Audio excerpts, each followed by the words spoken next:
All right. Well, now that we've taken attendance and talked a little bit about bonus homework, I'm going to kind of start out where we left off. Remember, we were talking about sales tax in Michigan versus the sales tax in Illinois. And we just bought 415.42 in both Michigan and Illinois. We calculated how much tax, how much you pay at checkout. All right. And so this is what I was mentioning last time, is that now that we know the basics of calculation, that is that the final price, or sometimes called the checkout price, is equal to some rate times the original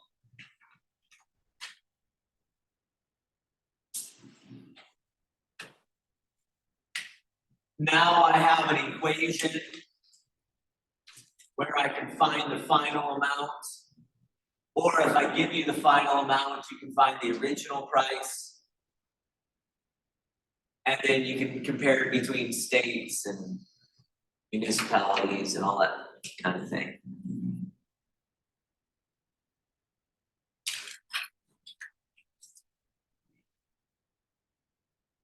So let's go back and just try another problem. If I have $5,320 worth of taxable goods in Michigan, how much do we pay at checkout? How much is the final price after taxes? Remembering that the Michigan tax rate was 6%, right? Michigan sales tax rate was 6%. Go ahead and try to calculate that on your own.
Hopefully, what you all did is said, well, the final price is equal to the rate times the original. If I'm trying to find the checkout price or the actual final price, then the rate I should use is the decimal 1.06. That's 106%, right? That's the quick way to do that. And then we're going to be multiplying by $5,320. And so the final price is what we get when we multiply those two numbers, 1.06 times 5320. And I ended up with 5639.2. And that would be in dollars, right?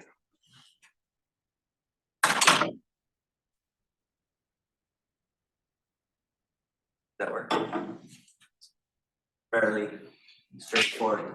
By the way, in Moodle, if you type this in as your answer, that it should read it just fine. If you're more used to writing dollars and cents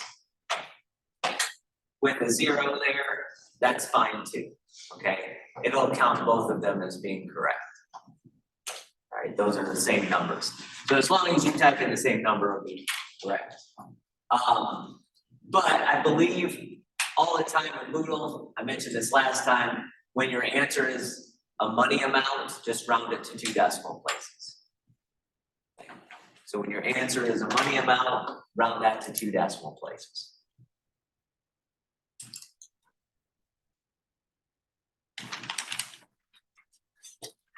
Now let's skip one example.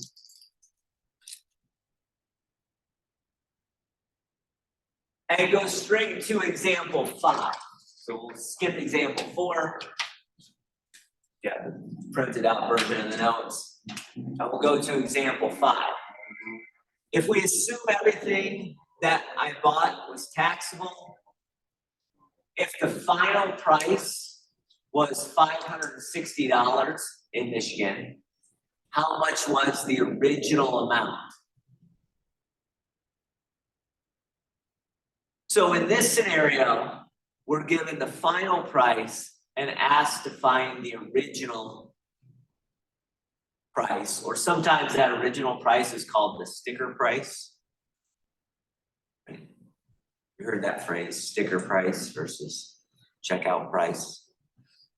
Sticker price is how much the sticker says, checkout is after taxes. So in this case, $560 is our final price if we're trying to solve a question like that. Oh, I was gonna do that. Never mind. I can do it over here. That means I put the 560 in the final price slot. The rate, because we're in Michigan, we're still at a 6% sales tax rate. So we use 1.06 when calculating the final price, 106%. And then times the original. Now, because the original, I don't know yet, I just replaced that original with maybe a variable like X or N or R, or whatever you like.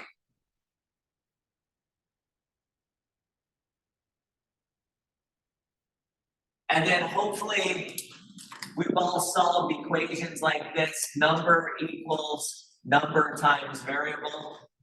In order to solve an equation like that, all we have to do is divide by 1.06. And when I say divide by 1.06, I mean divide both sides by 1.06. We type that into our calculator, 560 divided by 1.06, and then round to 2 decimal places. So when you type in your calculator, you get 528.3018868. It probably goes on for a while. But again, rounding to 2 decimal places, 2 decimal places is the 0. I look to the right. If it were 5 or above, I'd take it up. If to the right of 0 is 4 or below, I leave it alone.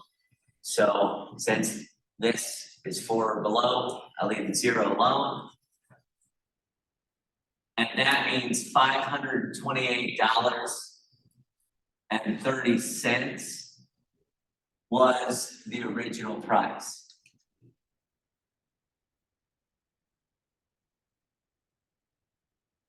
Is that okay? So the original price was $528.30.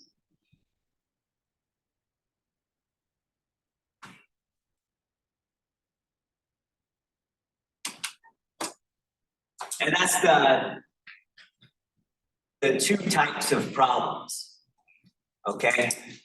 The 2 main types of problems with sales tax. One is we find the checkout price or the final price. The other is I find the sticker price and the original price. Okay, that makes sense? Both of these 2, very, very similar. But that does mean you have to pay close attention, excuse me, to, the problem being asked, because oftentimes people will run across a problem like this one, and they'll accidentally try to solve it like this. Okay. Or they'll do something a little bit different. Instead of setting up the equation, they try to find 6% of the 560 and then subtract. That's not the same as this. Okay, if you found 6% to 560 and then subtract it, that's not the same as this process. So this is the process you want to do in order to find the original price. You're accurate.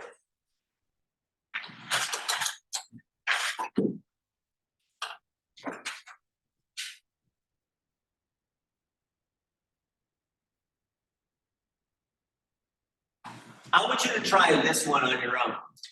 Assuming all goods we bought were taxable, if we paid a final price of $3,456 in Michigan, how much was the original amount of taxable goods? Or how much is the sticker price?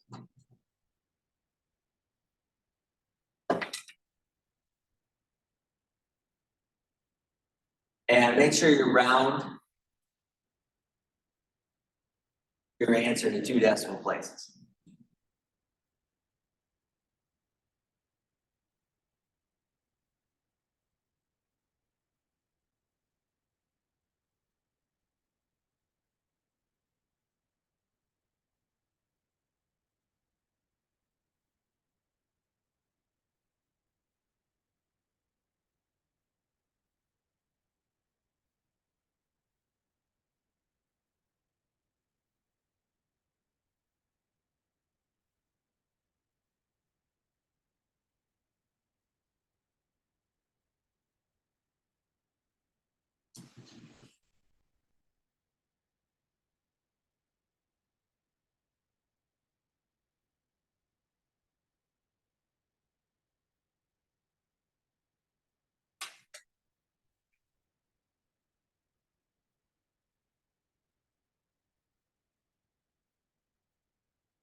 By the way, another reason that I like setting things up this way with the equation I have is because this will translate into something we do in the next chapter as well. Okay, so we'll see kind of something like this in the next chapter. So final price, it said was $3,456. Because we're in Michigan, that's a 6% sales tax. So you pay 106% of the original price. Again, I tend to use the letter X for my variable. You can use whatever letter you want. So we take that 3,456, divide by 1.06, and then divide the other side by 1.06, by 1.06 on both sides.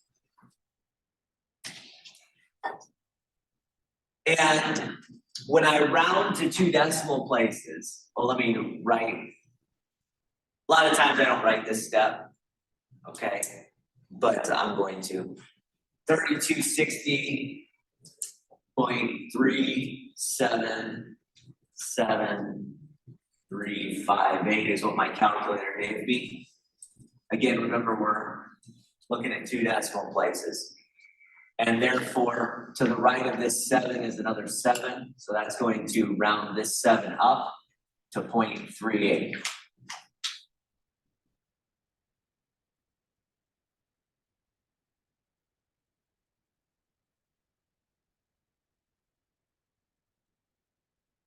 So the original price is $3,260.38.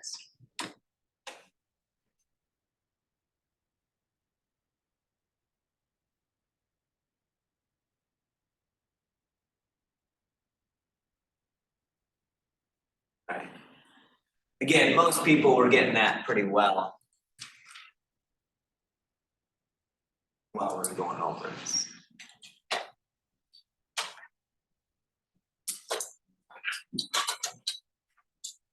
Everybody have that written down. By the way, this is a good time to mention this.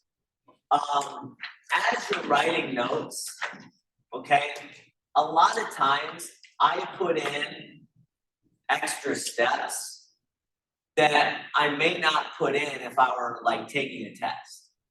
Does that make sense?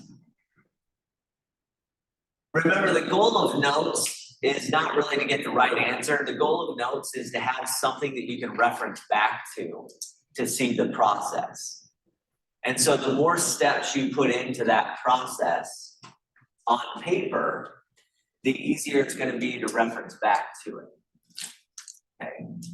So, especially in a class like this where you can use your notes while you're taking the test, having all of those steps, written down somewhere are fairly nice. Again, if as I was doing these problems, I wrote this step like here, just show I'm rounding. A lot of times on my scratch work, if you watch me write things down, I might start here and then divide by 1.06, and it might just look like this equation, and then the answer, right, on my scratch work. But on my notes, I'll probably write in this step, and this step, all those steps, okay? Just so that you have it to reference back to. If, well,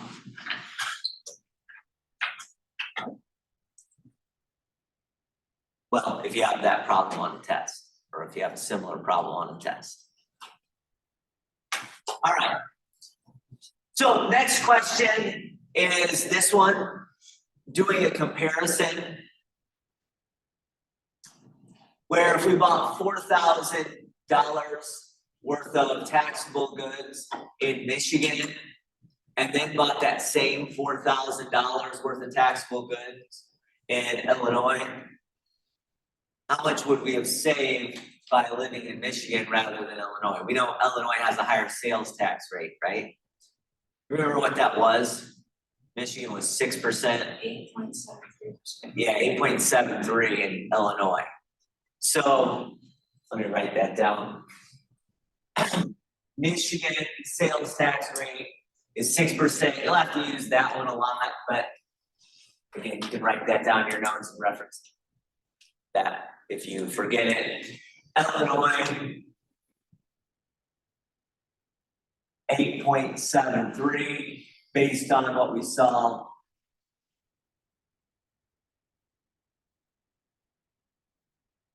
online last time.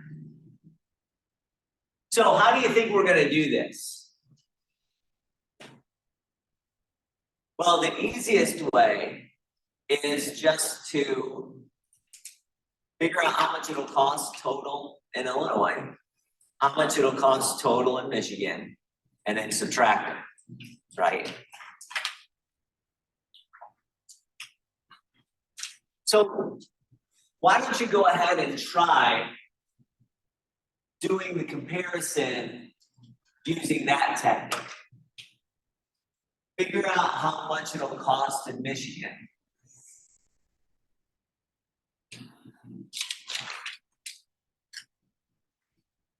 How much the final price will be.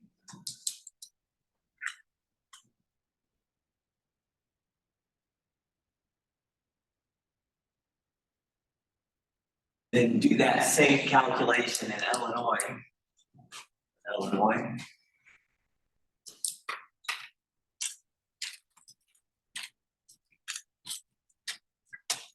Find out what the final price will be.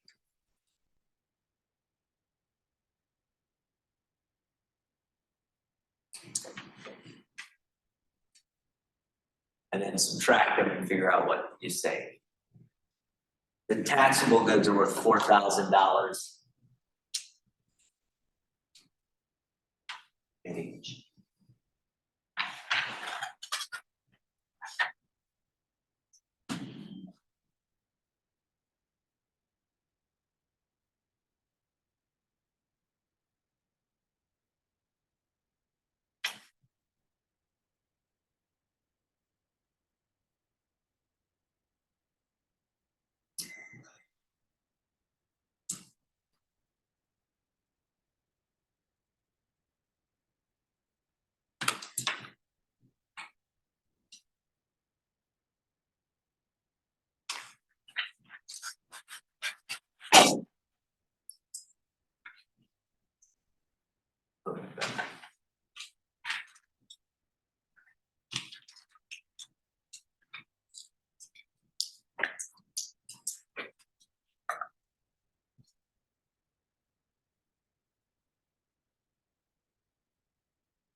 Oh, this is 0.0.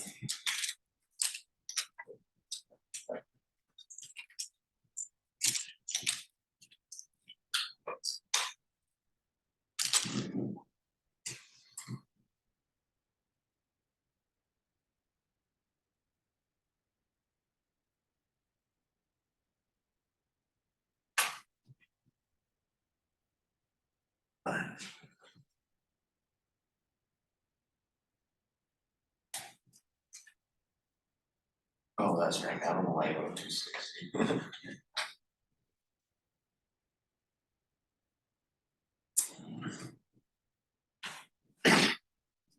Good, most people have this, so, I'll keep going, I'll keep doing this pretty quickly. So we're looking for the final price in Michigan.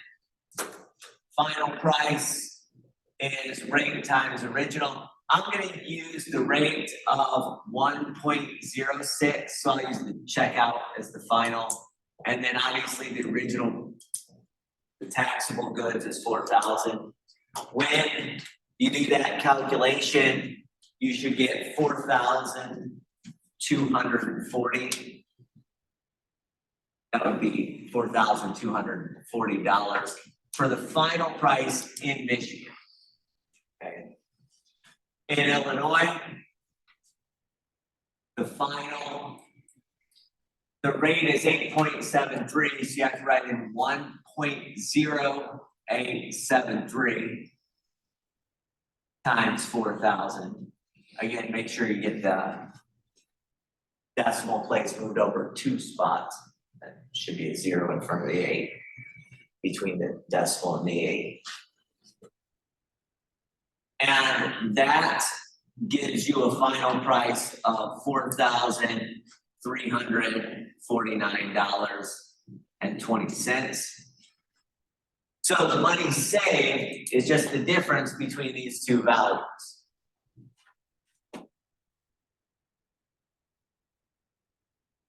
Take $4,349.20 and subtract 4,240. Again, I'd probably write that in my notes, but on the scratch work, you probably don't have to even write that, right, as you're doing the test. But in your notes, it's good to have all those steps. And that means you would have saved $109.20 or 0.2 either way by buying those goods in Michigan as opposed to buying those goods in Illinois. Another way to say that is you're gonna pay $109.20 more in Illinois for buying the same stuff.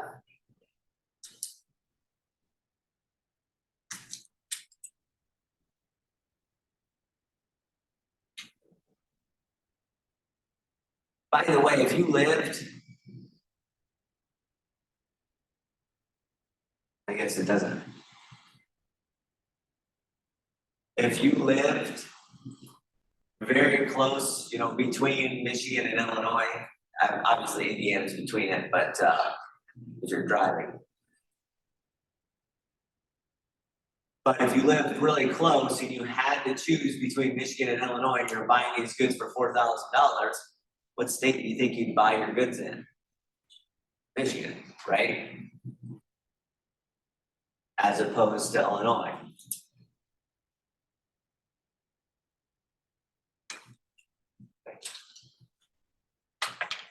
And $109, you know, 20 cents, that's a decent amount of money. But think of a company who buys millions and millions of dollars worth of goods and supplies every year. Now that's gonna add up pretty quick to some really big values. And if you're a company where it costs significantly more to operate in Illinois than it does in Michigan, and you were trying to think of where should I build my next factory or plant or office, you know, that might be a consideration that you take into account. Probably would. And if all else being equal, you'd probably pick the Michigan one, right? And so all I'm saying is that oftentimes we look at where companies are located and where companies are moving to. And tax rates are at least one of the things companies look at when they decide to build and move headquarters and all that stuff, right? It might not be the only thing, but it's definitely one of the things those companies look at.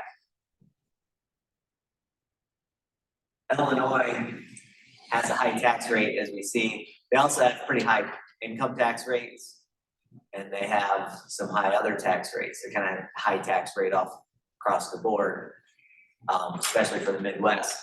And one of the hot news articles of the past year was that like 3 pretty fairly sizable companies have moved their headquarters out of Illinois. One of the considerations was tax structure. And there's other considerations too, other factors there too. But yeah, Caterpillar, Citadel Capital, and what was the third one? It's like Boeing or something like that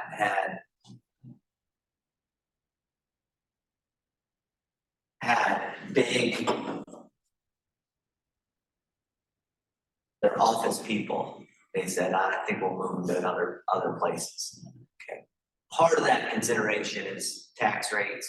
Other consideration are things like crime rates and location. Boeing, it was more of like, let's get close to Washington, D.C. because that's who's buying all of our planes.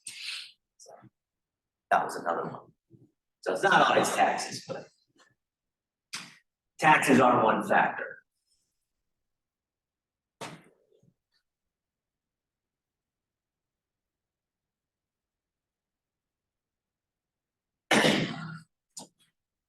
All right. Oh. There we go. I think I'll leave off that last comparison example. I don't think we need to do the exact same thing with just a different number, right? We understand the process of finding the final price in one state versus the other, and then just subtracting and seeing what's going on. So that is the sales tax portion of this chapter. All right, we have this rate. Sales tax is extra that you put on top of items that you buy. So now what we're gonna do is we're gonna go into the other type of tax that this class looks at, and that's the income tax. Now, the income tax is gonna be more complicated, right? It didn't really have to be, but in the United States, it's more complicated. Because it is still percentage based, but it's not a one size fits all percentage.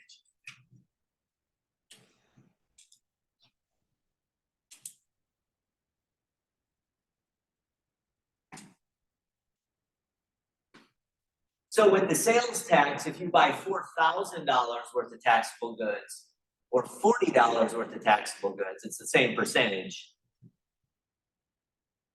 regardless of how much you buy. But with the federal income tax in the United States, it's percentage based, but it's not a one size fits all. My sister and I, or my brother and I, may pay different tax rates based on what our income is. So if my brother's income is higher than mine, he pays a higher tax rate than I do. Okay. That's what's called the progressive income tax system. Essentially, the higher amounts get taxed at higher percentages. Now, one of the misnomers of the progressive income tax system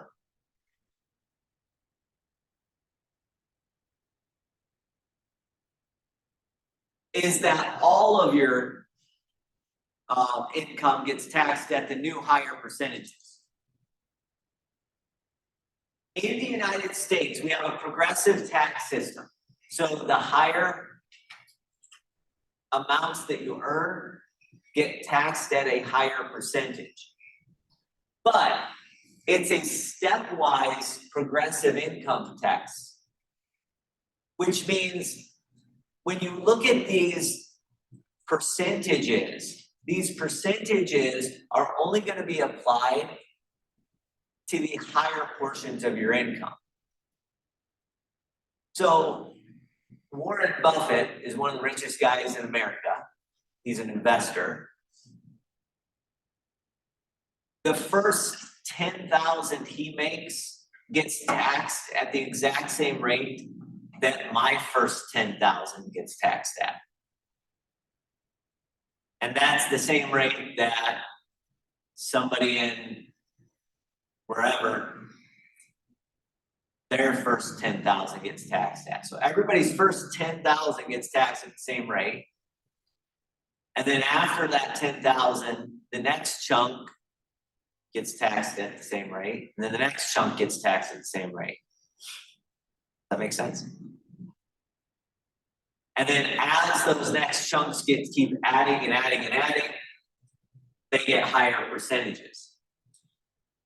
All right, so it's kind of a stepwise progressive tax system. The higher you earn, the higher percentages you pay.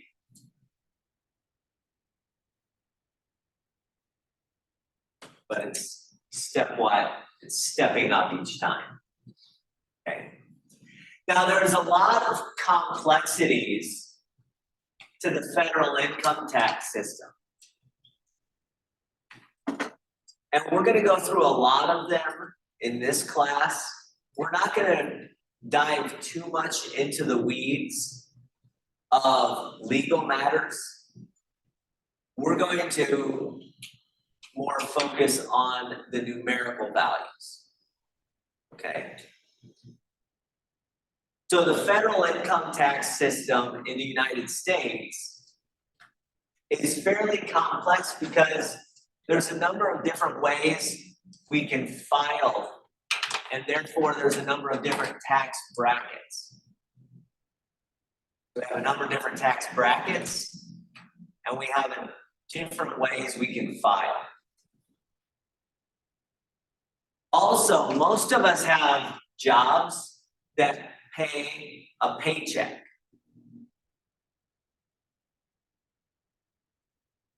And our employers keep out income taxes from our paychecks. And that complicates matters. And at the end of, well, in every April, you have to file an income tax return, right? And then on top of that, when you file that income tax return, there's all kinds of deductions and credits and things like that you can take. So we're gonna look at a lot of those complexities. I'm not gonna get into the weeds of what counts as a deduction and what counts as credit and what doesn't. If you want to look at the tax brackets, I put that link here. But what I've done is I've also printed out these tax brackets so you can have a sheet that does this on your own. So I'm gonna hand those out to people in the classroom. If you're online or watching through Zoom, you can print out these tax brackets through Moodle. Just go to the chapter 1 guided notes. Did I give you one? No, I was just gonna ask, if we can use these on tests, like. Absolutely. Yep. Yeah, absolutely. And in fact, I hope you, if you tried to memorize all that stuff, that would be way, way too much. Okay. I don't have these memorized. I don't expect anybody to have these memorized. So yes, you can use a printed out version of these on the test as you take it. In fact, I hope that you do. I hope you print these out and use them. Just so I'm clear for those people who are on Zoom and online, if you just go to the guided notes, you can always, these are the same as these tax rate schedules here. Now, I know the ones I'm handing out are the 2020 version, so they're a couple of years old. But all of the problems in Moodle and all of the problems on the test, all of the homeworks, those will all be based off of these 2020 tax brackets. So if you printed out the 2024 tax brackets, you know, off of the IRS website, you might get things, there might be slightly different numbers in these things, okay? So we're always gonna use the 2020 tax brackets in this class.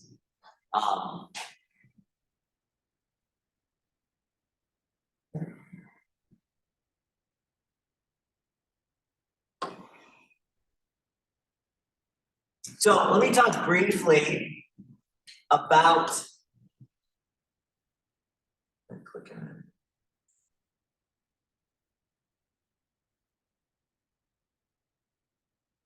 how these taxes work.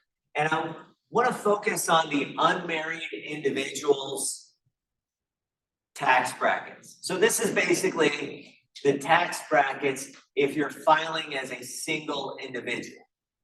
All right. So if you're a single person, not married, you would file this. Whether you have kids or not, you'd file this. And what it says at the very beginning is if you make under $9,875, your tax rate is going to be 10%. So anything under 9,875 gets taxed at 10%. If you make between 9,875 and 40,125, it says your tax is going to be 987.50 plus 12% of anything you make over 9,875. Now, I want you to realize what's happening. What's happening is that this first number is basically a calculation of the previous bracket. 10% of 9,875 is 987.50. Okay with that? So essentially what it's saying is that the first 9,875 still gets taxed at 10%, but anything above the 9,875 is going to get taxed at 12%, up till you hit 40,000. Once you hit 40,000 and go up to 85,000, then this number accounts for the taxes over the first 40,000. That makes sense? And then you get 22% rate on anything above 40,000. Can you follow that? So this number accounts for the taxes on the first 40,000, basically on the first two brackets here. And then you're taxed at 22% of everything above 40,000. And each bracket is this way. Okay, so once you get down to here, this second to last one, or let's just go to the last one, anything over 518,400, you pay this 156,235, and then anything over the 5,018,400 gets taxed at a 37% percentage rate. Again, these are the 2020 numbers. The 2023 numbers are probably all a little bit different. Okay. Maybe the percentages are different. Maybe the cutoff values are different. So does everybody kind of get what's happening? Now the calculation is just that. We're gonna do a calculation. We're gonna have the tax is, and we're just gonna write these phrases as an expression, as a numerical expression. Okay, and then we'll calculate. This will make more sense once I get an example up. So let's say there is a single person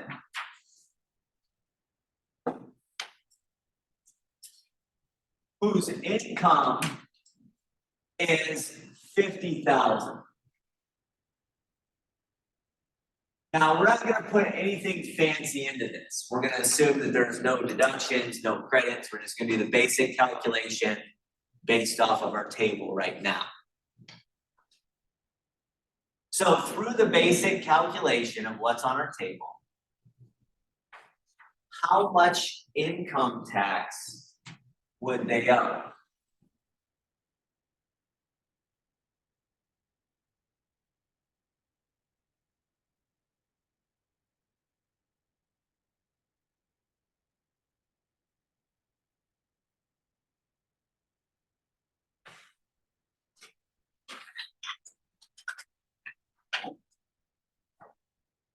We get that?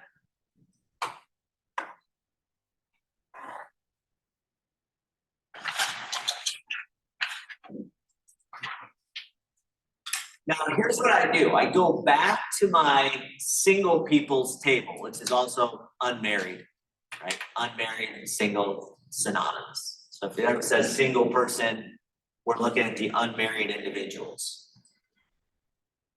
Tax table. and I say $50,000. Well, $50,000 is over 40,000, but not over 85,000. So this is the category that I'm in. Back with that. Therefore, I calculate the tax this way. I take 4617.5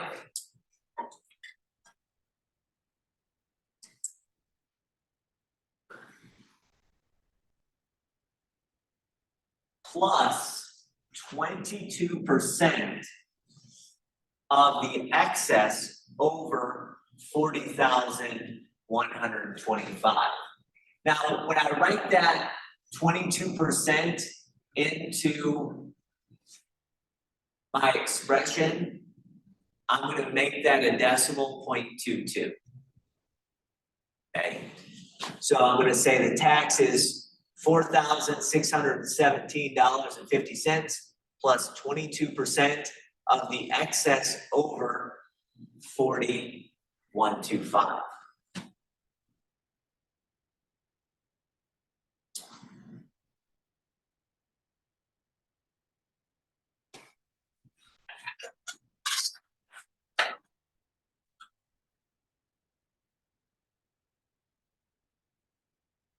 And so that's going to be the equation that I'm going to use.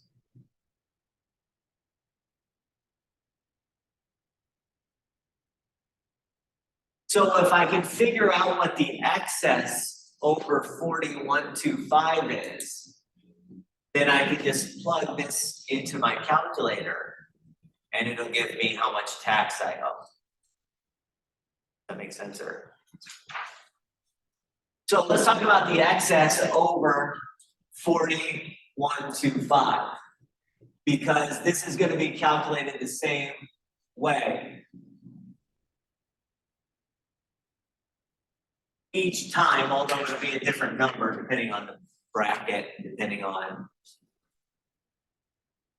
how we file. So when we say excess over 4125, what we're really saying is how much is my income above that number. So all I have to do is take the 50,000 and subtract 4125. 40,125.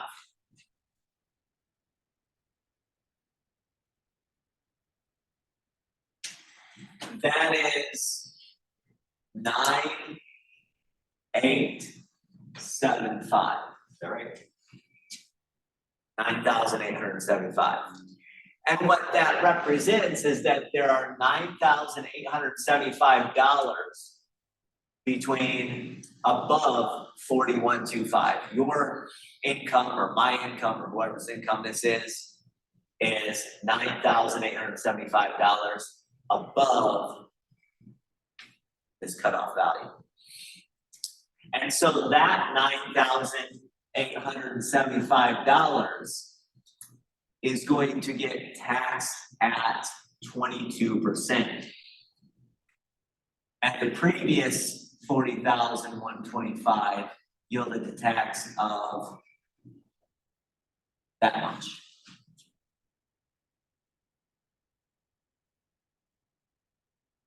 that okay?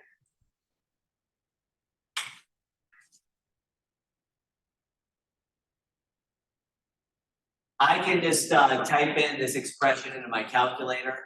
It'll take it in one shot. So that's what I do.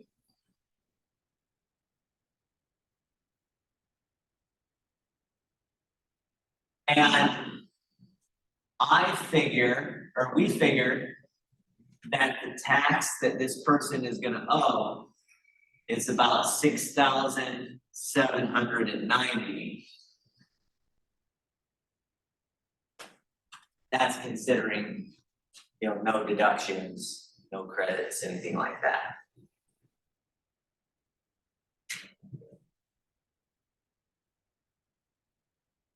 that okay? So that's how we apply the table. All right? That's how we apply the table. The person was single, so we use the unmarried individuals part of the table. Income of 50,000, so we use the income between 40,000 and 85,000 section. And then the excess means how much is this income over the 40,125.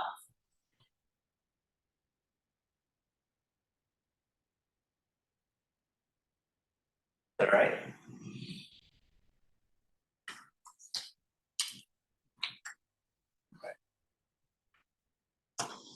Any questions so far? We see how to read the table now. Good. And how that works. Oh, by the way, what's this also mean? This means that falling into the 22% tax bracket doesn't mean that you pay 22% on all of your income. It just means we pay 22% on this 9,875, right? And I want to highlight that with the next problem. Okay.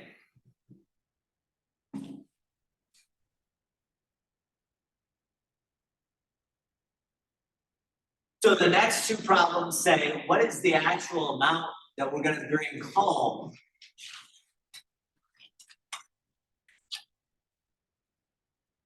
So we're still with this same person. We've just calculated what this person's tax burden would be.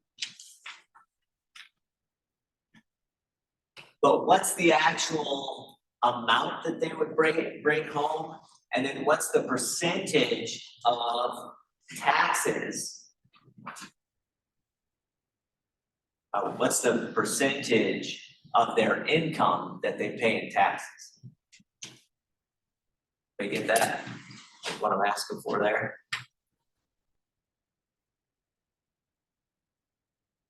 Do that so I can write over here.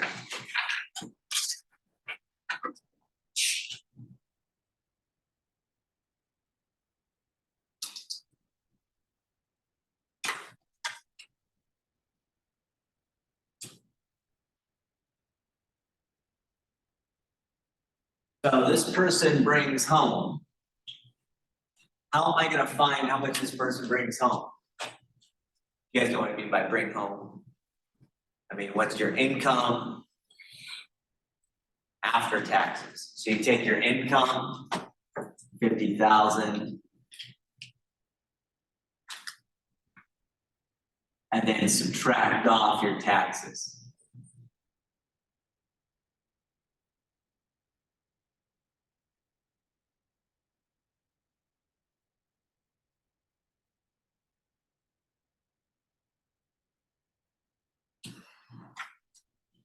So this person brings home after taxes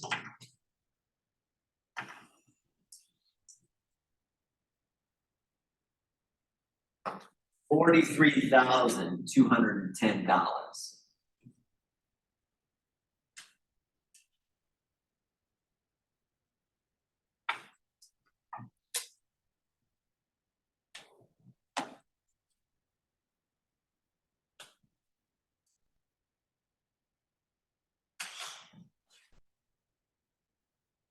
Okay, that.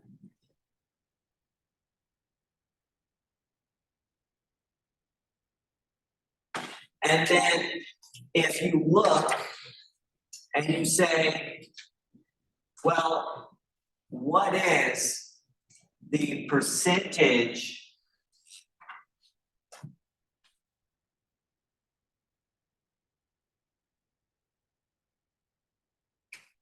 of your income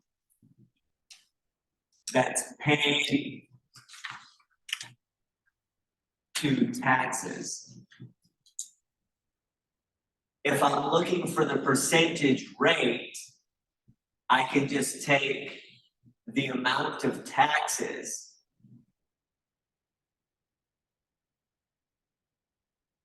Actually, let me rewrite this.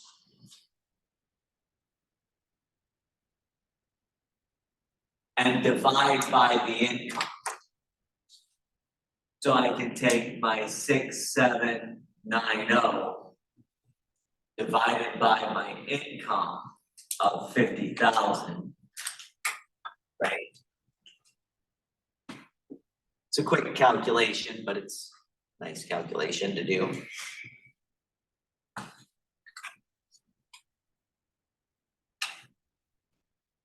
And I get 0.1358.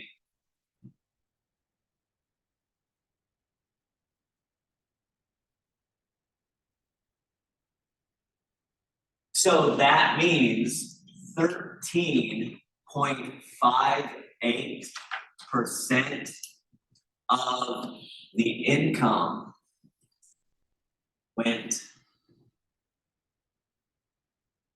to taxes.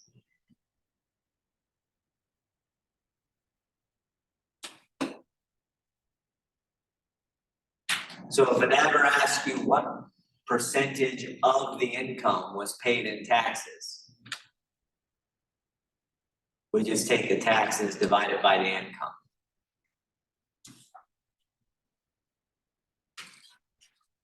Does that make sense? Yeah.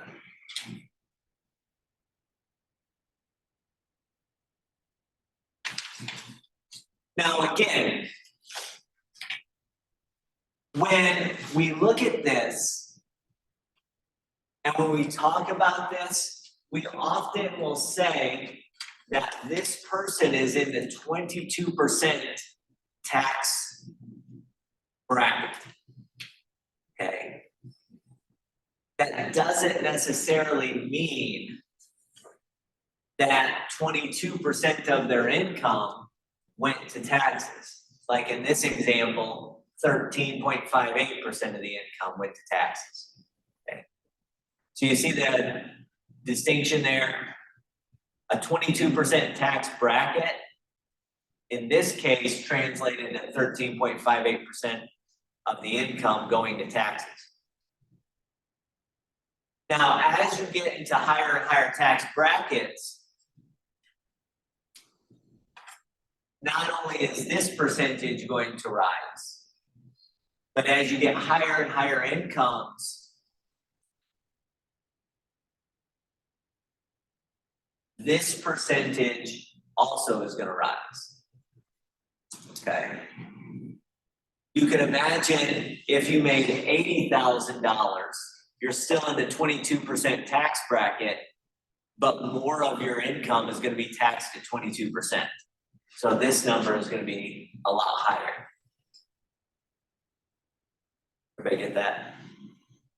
So that's the idea. All right.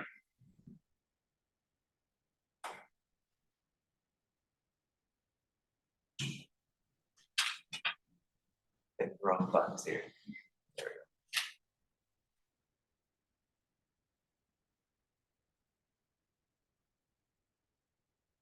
we go. Let's say we could add another zero to that income of 500,000. Still the single person, so it's still the unmarried chart.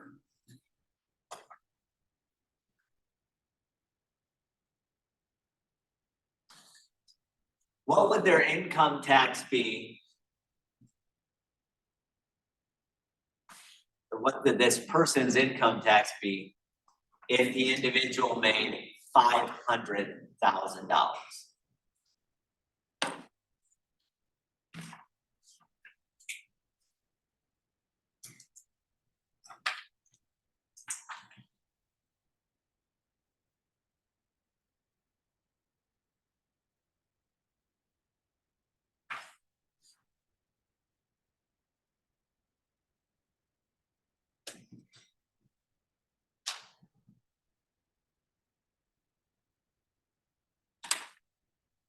And once you get that, figure out how much they bring home and what their percentage of income that they pay into taxes would be.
All right, let me go through this example. Now, in this example, the first step is to decide what chart and bracket that I'm going to use. Since this person is single, I'm gonna once again use the unmarried individuals chart. And because this person makes $500,000, I'm in this bracket here to calculate the taxes, okay? So it says if the income is in this range between 207, 350 and 518, 400, this is how I calculate my tax. And so that's what I'm gonna write down. I'm gonna write down tax is equal to 47,167.50 plus 35% of the excess over 207, 350.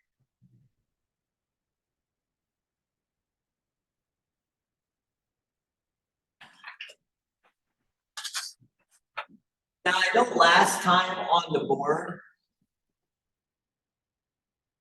I wrote the excess like off to the side, that calculation. You can also write the excess calculation inside your actual problem. The excess over 207, 350 is just how much is this number over 207,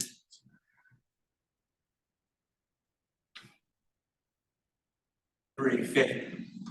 I usually just do that subtraction on my calculator and hit enter. You could put this all into one line and get a tax number, but I tend to do this subtraction on my calculator.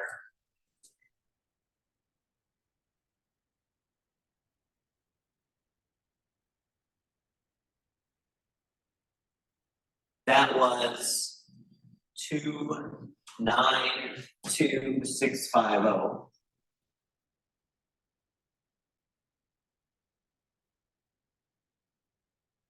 And then I put this into my calculator. That's what I tend to do. Okay. Again, if you're good with parentheses, you can do it this way too. Just have to make sure you have parentheses around that piece. Okay. So I went ahead and calculated that, and I got that if somebody made 500,000, then they would owe, based on this tax bracket, $149,795.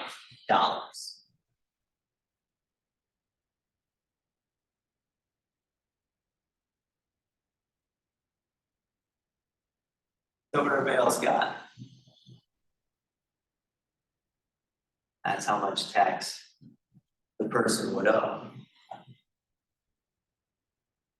Right? By the way, if you take that number, subtracted from 500,000, you get how much this person would bring home. So you take your 500,000, subtract 149,795 in taxes. That means that the person would bring home 350,205. So if your income was 500,000, that doesn't mean 500,000 is going into your bank account. That means $350,205 goes into your bank account.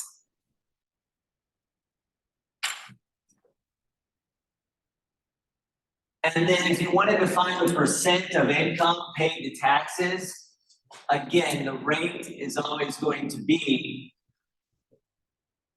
how much do you pay in taxes divided by the income. So in this case, we're going to take the taxes, which we now know are $149,795. Divide that by 500,000. I ended up with 0.2999. So we're talking about close to 30% in taxes, right?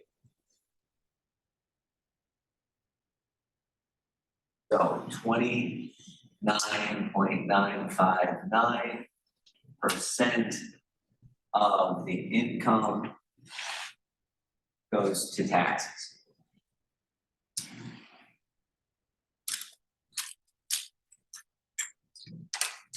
In this case.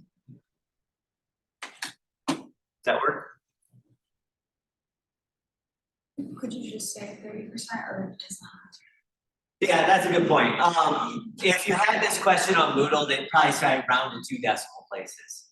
So you probably want to do 29.96 if you put your answer into Moodle. Usually even the percentages, they round to 2 decimal places. Yeah. So in Moodle, they probably do that, but you're right. If you're rounding to the nearest whole percentage number, it'd be 30% for sure.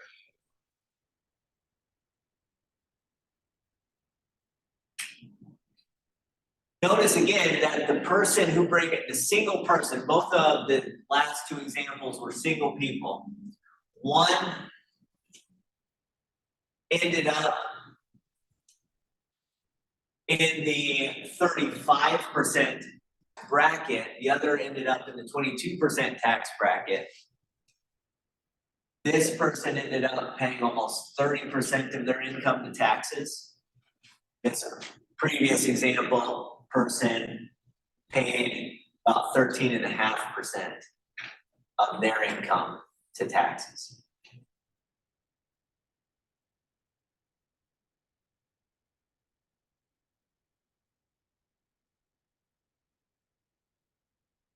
All right. Any questions about that? Pretty straightforward. Now, obviously, we'll start this next time, but there's a lot of other tax brackets and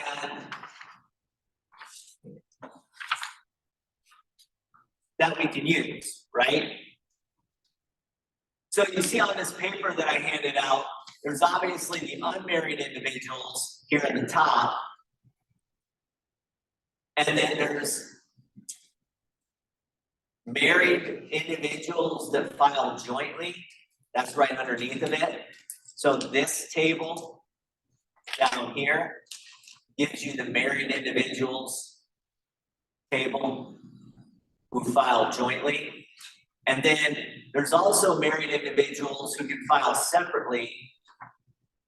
Those are the 3 main tables that you file for individual income tax returns. So you're either married filing jointly, married filing separately, or you're a single unmarried person. Okay. And those are the 3 different options.